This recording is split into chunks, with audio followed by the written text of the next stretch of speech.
Bagaimana kita bisa tumbuh berkembang menjadi pemuda yang punya identitas keislaman kuat dan hadir bukan hanya sibuk dengan urusan diri sendiri, bahkan jauh daripada itu kita bermalas-malasan menjadi orang yang mager, malas gerak gitu ya, atau menjadi orang yang ya sukanya hanya berdiam diri di rumah, hanya merasakan bahagia dengan bahagia yang sifatnya fata morgana seperti itu. Maka ditunggu kehadiran pemuda-pemuda ya, sebagaimana Al-Khawarizmi yang mengenalkan angka 0 kepada peradaban matematika Cina pada saat itu.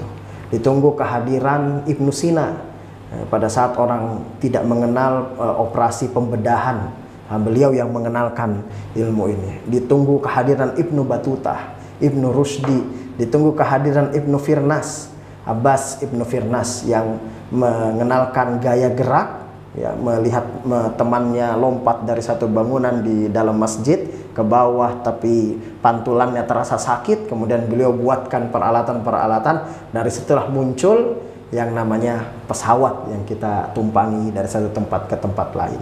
Kawan-kawan sekalian, kaji ini Quran ya, kita harus menjadi generasi yang melek literasi. Melek literasi tentu kita baca referensi-referensi yang begitu banyak, buku-buku yang bisa meningkatkan kapasitas dan kapabilitas kita baca, tapi yang paling penting adalah literasi Quran.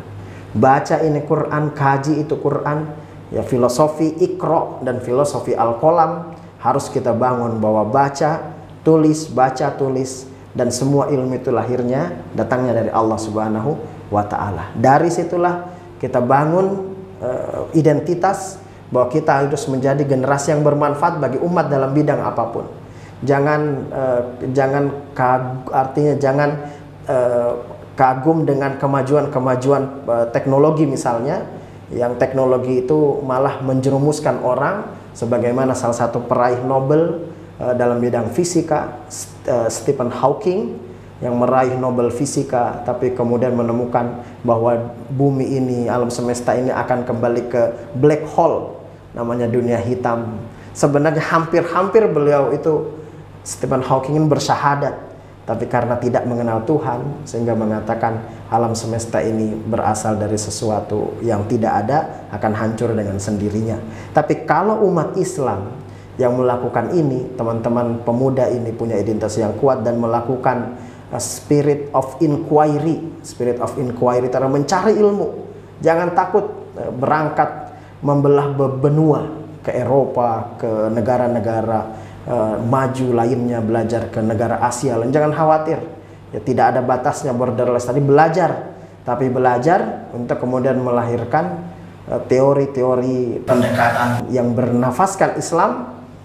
Teman-teman jadi pakar dalam bidang sosial, budaya, politik, ekonomi, menjadi guru-guru handal ya, sehingga kalau itu yang teman-teman lakukan, maka kita yakin bahwa kita akan siap menyambut era peradaban baru, di mana masyarakat Indonesia yang mayoritas Islam memberikan nuansa peradaban baru yang diisi dengan akhlakul karimah, jauh dari nilai-nilai kapitalisme, materialisme, liberalisme, pluralisme dan lain sebagainya, tapi nilai karakter akhlak mulia yang berbasis kepada Al-Quran.